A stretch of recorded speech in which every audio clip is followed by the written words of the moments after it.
We need to ask the question, what shapes us? And so in order to do that, I thought it would be important for us to at least take a little bit of a look at Harvard University's Crest.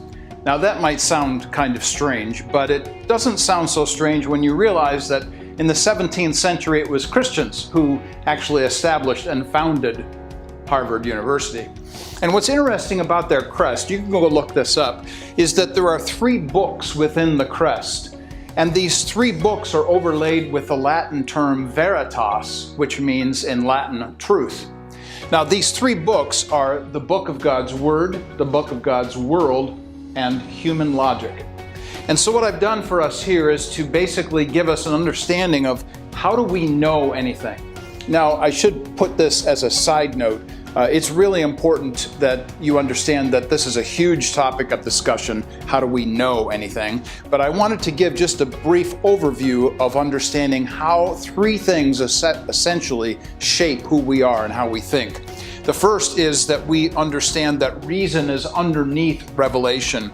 That is, that God's world is going to help us to interpret all things. Creational revelation also is here. Very important for us to understand that creation itself helps us to interpret the world around us. And then, of course, we understand that biblical revelation is going to overlay all of this. So, biblical revelation overlays creational revelation. God is the one who has made all things.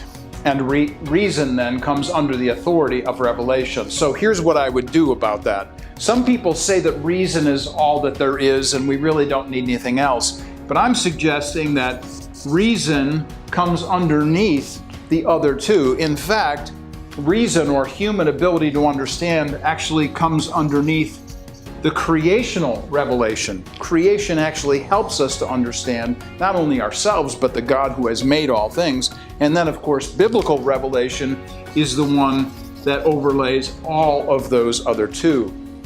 In order to properly interpret our world, in order to properly interpret ourselves, in order to properly interpret everything that we think about, we need to understand Harvard's crest, that truth, veritas, comes to us through His Word, His world, and the logic that He has given us to understand. But of course, understanding that biblical revelation overlays it all. That is what shapes us.